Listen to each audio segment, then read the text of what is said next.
Ասում եմ, կրկեսը չի աշխատում, դա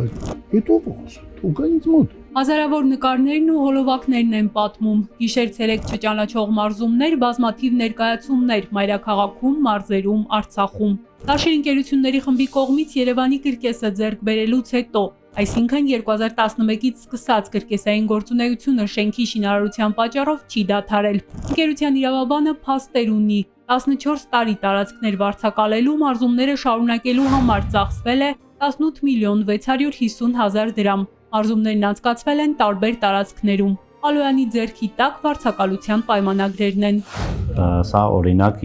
վետերանների միավորում ՀԿ-ի հետ պայմանագիրն է, որով Երևանյան կրկես ՍՊ-ն վարձակալել է իրենց դալիճը 2021 թվականից։ Նմանատիպ պայմանագրեր կնքվել են նաև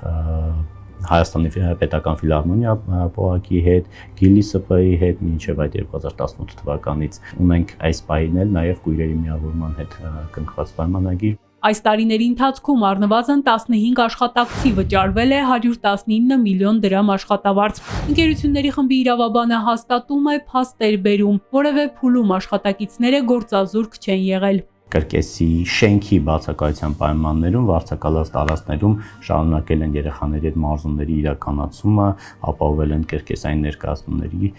բեմադրումը եւ ներկայացումը։ Մի քանի տասնամյակ Երևանի կրկեսի գեղարվեստական ղեկավար, ապա տնօրեն աշխատած Սոս Պետրոսյանը պատմում է, ինչ ճանապարհ անցան վերջին 14 տարում, ինչեւ վերջնական ոտքի կկանգներ Երևանի կրկեսի շենքը։ Չկա մի գյուղ, չկա մի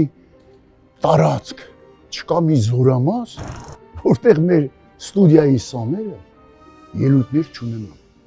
Մեզ էին միանում նաև պրոֆեսիոնալ դերասանները։ Վարձել էինք նաև ամիսը 1-2 անգամ Պարոնյանի երաժշտական կոմեդիայի թատրոնի շենքը եւ այդտեղ տալիս էինք ներկայացումներ։ Դուք չեք պատկերացնում,